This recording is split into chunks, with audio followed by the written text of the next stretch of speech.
Voilà, la suite, toujours avec Donatel, qui est là, bonjour. Et c'est le troisième tableau. Donc on retrouve des éléments qui sont du premier tableau. Euh, Ici, oui, par exemple, enfin non, en fait on n'en retrouve pas, mais on continue sur cette idée d'objectif. Et on s'est posé la question, mais en fait, quand on fait un test, ça veut dire quoi? Hein, si vous vous souvenez, ici, dans le deuxième tableau, il y avait des tests que je faisais passer et je faisais passer beaucoup de tests parce que tant que c'est pas réussi, tu peux refaire un test un peu différent jusqu'à ce que tu aies 80%. Vous vous souvenez de ça? Et donc ici, je me pose la question, comment est-ce que je vais faire beaucoup plus de tests, euh, mais que le prof doive corriger moins à la maison et préparer moins à la maison. Parce qu'un prof qui travaille trop à la maison, moi je trouve que c'est un prof qui est épuisé et puis qui est plus très utile pour les enfants finalement. Donc l'idée n'est pas de faire travailler le prof plus, bien au contraire. Alors on a pris l'exemple de Mario. C'est plus facile avec des vidéos quand je montre en classe comment ça se passe, mais on va essayer de le faire sur un tableau aussi. On a pris l'exemple d'un élève qui fait le chapitre 7 et qui fait un test, il obtient 4 sur 10. Et donc, on s'est demandé comment est-ce qu'on pourrait organiser ça par rapport à la classe. Et ici, c'est la classe avec 25 élèves. Donc, j'ai 20 élèves en noir et 5 élèves qui passent un test et qui viennent au premier rang, par exemple, ou à un endroit spécial de la classe pour passer le test. Un élément important, quand le prof change de posture, rappelez-vous, je pense que c'était ici, le tableau précédent, le prof devient un coach. Quand il change de posture, c'est-à-dire qu'il va donner moins d'explications, il est moins celui qui sait, mais il est plus celui qui accompagne. Quand il change de posture, il va devoir déléguer. Et ça, c'est pas facile. C'est un apprentissage. Je le remarque en classe, c'est très difficile de lâcher prise. Je pense qu'on en a parlé. Est-ce que c'était ici? Euh, oui, je suis pas sûr qu'on l'a écrit, mais on en a parlé avec Donatel. Euh, il faut donner aux élèves, faire faire aux élèves des choses qu'on fait nous-mêmes avant. Ça commence par des choses très simples comme effacer le tableau, bah, autant qu'un élève efface le tableau lui-même, distribue des feuilles. Et puis, c'est peut-être des choses plus compliquées, comme par exemple organiser une série de tests, un test pour 5 élèves. Et donc, Luigi, il organise le test, il veille à ce que tout se passe bien, il prépare peut-être des feuilles avec un classeur spécial qui se trouve en classe. Et le prof, Donatel, là ici, elle surveille, elle supervise l'ensemble. Donc Mario va se retrouver ici. Mario, c'est celui qui passe le test, il est là. Et il va se retrouver 10 minutes avec les autres pour passer un test pendant 10 minutes. Pendant ce temps, les 20 autres élèves, ils s'entraînent. Ils font soit un drill, soit des exercices. Voilà, ils font ce qu'ils feraient à la maison normalement pour étudier. Euh, et donc, dans quel ordre tout ça va se passer? D'abord, le prof demande, ou peut-être après Luigi, une fois qu'il est entraîné, hein, il faut que ce soit toujours le même élève, hein, parce que si c'est le même élève, c'est un assistant qui est formé, qui a l'habitude, qui sait comment faire. Et alors, vous pouvez lui déléguer plus facilement. Mais donc, un adulte, ou alors Luigi, demande qui se sent prêt pour passer un test. Aujourd'hui, on ne peut faire que le 5, le 7 ou le 8. Ceux qui n'ont pas réussi le 4, tant pis pour eux, maintenant c'est trop tard. Et donc, ok. Ceux qui passent le chapitre 5. Alors, je vais regarder dans mon livre de maths, chapitre 5. Vous me faites page 48, exercice 2 et 3, et page 52, l'exercice 8. Voilà. Et peut-être que Luigi écrit au tableau ce que je suis en train de dire. C'est mon assistant pour les tests. Ceux qui font le chapitre 7, ils prennent la page 60, exercice 1, le A et le C, et page 61, exercice 3. Ceux qui font le chapitre 8, ils font... page 70, ils font tous les exercices qui ont un numéro pair. Donc 2, 4, 6, etc. Et donc, je vais décider et annoncer les exercices qu'on choisit aléatoirement. Donc, je vais choisir au hasard. Et si l'élève recommence un test demain, il aura des autres exercices. Parce que ça change à chaque fois. Et c'est moi le prof qui choisit. C'est pas Luigi, hein. Sinon, Luigi, il va être corrompu. Et il y a une mafia qui va se créer à l'école pour lui payer pour qu'il choisisse les exercices que les élèves veulent. C'est le prof qui décide les exercices.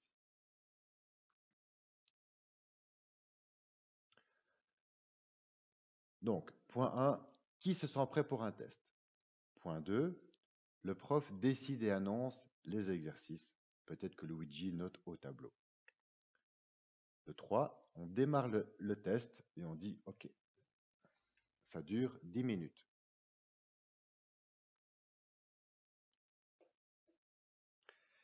Et pendant le test, les élèves n'ont pas le correctif.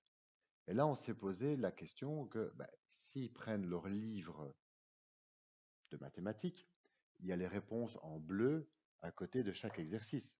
C'est un problème. Donc, il faut une version du livre où il n'y a pas les réponses. Là, je pense que c'était le morceau de tableau à droite. Voilà, on s'était dit, il faut photocopier les exercices du livre euh, et, masquer au noir ou en blanc les réponses sur les photocopies. Euh, et peut-être qu'il faut, pour une classe, la classe des premières par exemple, 5 exemplaires de 50 pages d'exercices pour les tests où il n'y a pas les réponses. Il y a 5 exemplaires. On a calculé que ça faisait 10 pages par élève par an. C'est tout à fait abordable, je pense, en termes financiers. Et donc, les élèves vont avoir une version de leur livre où il n'y a pas les réponses. Et ils vont tourner les pages pour prendre les exercices qu'on leur a dit, page 48, page 60, etc. Alors ici, on va le voir sur le dessin, il y a certains élèves qui font le chapitre 5, d'autres le 7, d'autres le 8. Ils ne sont pas prêts tous en même temps pour les mêmes chapitres. Et c'est pas grave. Donc j'ai qui? J'ai Carlo qui fait le chapitre 7, j'ai Giorgio qui fait le chapitre 5, Anna qui fait le chapitre 8, Andrea le chapitre 5 et Mario il fait le chapitre 7. Et peut-être qu'après 5 minutes, Giorgio a fini. Et peut-être même qu'il a quasiment pas mis de réponse parce qu'il se rend compte que c'est trop dur pour lui. Mais au moins, il est confronté à la réalité. Il pensait qu'il était prêt et là, il voit bien que c'est une pensée magique. Et beaucoup d'adolescents ont une pensée magique. Ça va aller. Ils pensent que ça va aller. Ben non, ça va pas aller. Tu vois bien avec le test que ça va pas aller. Et donc, il remet sa feuille à Luigi. Et puis, un peu plus tard, après 8 minutes, Mario a fini aussi. Il remet sa feuille à Luigi. Et Luigi va organiser des échanges de feuilles. C'est-à-dire que Giorgio va avoir la feuille de Mario. Il va corriger parce que après les 10 minutes ou une fois qu'il a remis sa feuille, il peut avoir son livre avec les réponses. Il peut aller à son banc, il reprend son livre avec ses réponses, il revient à la place des tests et il corrige en rouge la feuille de Mario. Et il voit que Mario a 4 sur 10. Et puis, il donne cette feuille à Luigi. Pendant ce temps, Mario va corriger la feuille de Andrea et Andrea a 9 sur 10. D'accord? Et donc, Mario reçoit sa feuille corrigée par Giorgio avec 4 sur 10 et lui aussi peut vérifier. Lui aussi peut aller voir, peut-être que Giorgio il s'est trompé en corrigeant. Donc Mario va se dire, je vais aller voir aussi dans les livres et essayer de comprendre là où j'ai eu faux. Et peut-être qu'il va dire, je ne suis pas d'accord, j'aurais dû avoir 5 sur 10. Giorgio a mal corrigé. Et peut-être que Giorgio va regarder ça et dire, ok, oui, c'est vrai, j'ai fait une erreur, j'aurais dû avoir 5 sur 10. Quand tout est corrigé, et là, le prof, Donatella, elle n'a rien corrigé encore. Peut-être que, peut-être que Mario va dire directement au prof qu'il veut 5 sur 10 et Donatella, elle va regarder, elle va dire oui, c'est vrai, là, c'est mal corrigé, tu as 5 sur 10 et elle change la cote. Donc Donatella, c'est l'arbitre dans ce cas-ci. Mais c'est rare qu'il y ait ça, c'est vraiment les cas de dispute comme ça, c'est très rare. Et donc après, ils vont amener la feuille. Euh, Ils vont tous chez Donatella avec leurs feuilles, un par un. Donatella regarde la feuille et elle dit 4 sur 10, c'est mieux que la première fois, tu avais 0, maintenant tu as 4, tu as progressé. Il faut encore faire des exercices et tu auras peut-être 8 sur 10 la prochaine fois. Mais je veux que tu me montres que tu aies fait au moins 20 exercices avant de refaire le test. Ensuite, c'est, je ne sais pas, Carlo qui vient montrer sa feuille. Ah, Carlo, c'est bien, tu as, voilà. Donc, elle fait un petit commentaire 15 secondes sur chaque feuille et elle vérifie les feuilles. Et donc là, il y a eu un test qui s'est passé, il était corrigé, les élèves ont eu un feedback immédiat, directement, pas demain, pas après-demain, pas dans une semaine. Et Donatella n'a rien corrigé à la maison. Ça, c'est important. Donc, 3, on démarre le test sans le correctif. 4, on échange les feuilles pour corriger avec le correctif. Et donc, on a un résultat, par exemple, 4 sur 10. 5, il y a une revue visuelle par le prof oral. Le prof ne doit pas commencer à écrire des explications, c'est faux parce que, et l'élève, tu n'as pas compris ça, va voir dans le livre. Ou demande à un camarade qui t'explique. Bon, ici, il y a le Covid avec les distances, mais rarement le prof réexplique la matière. Le prof essaye toujours de déléguer ça aux autres élèves. Et peut-être que quand il fera 20 minutes d'explication collective, rappelez-vous ici, c'était là, 20 minutes de cours collectif, le prof va se dire, OK, il y en a beaucoup qui n'ont pas compris ça, je vais réexpliquer pendant 20 minutes pour tout le monde. Mais l'élève, normalement, est responsable. Hein, il est responsable, l'empowerment, de trouver la compétence. C'est moins, le prof va moins donner et l'élève doit plus prendre. C'est vraiment ce retournement qu'on veut avoir et c'est le retournement de motivation. Et 6, je vais inscrire dans un tableau de progression, ici, voilà, il y a le chapitre 5, chapitre 6, chapitre 7, chapitre 8. Le chapitre 5, il vaut 2 points pour le bulletin. Le chapitre 6, il vaut 1 point. Le chapitre 7, il vaut 3 points, par exemple. C'est la jauge qu'on avait ici. Non, c'était pas, oui, c'était là. Hein. C'est les points de chaque chapitre pour le bulletin. Et Mario, il a déjà le chapitre 5 et le 3 qui sont réussis avec 80%.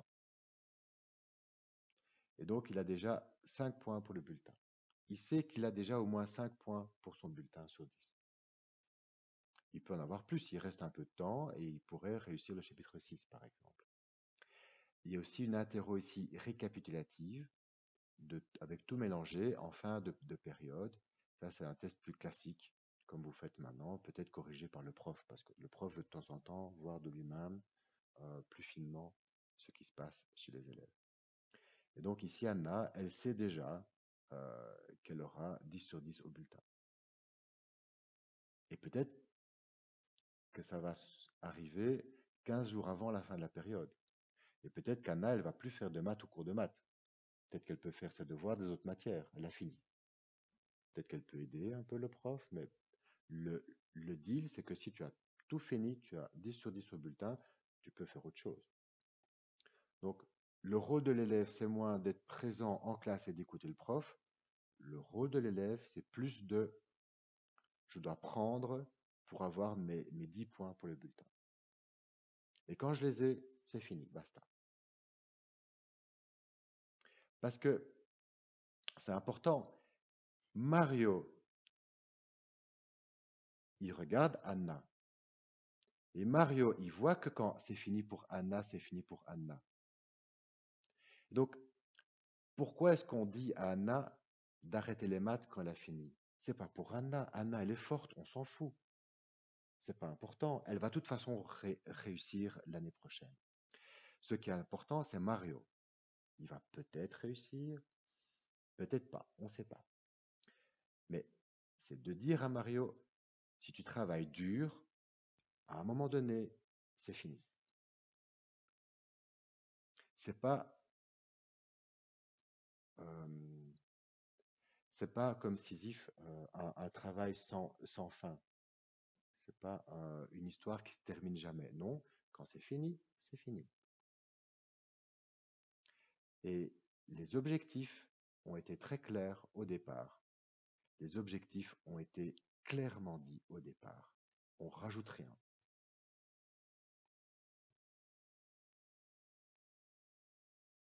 Je pense que j'ai tout expliqué. Je vous remercie beaucoup.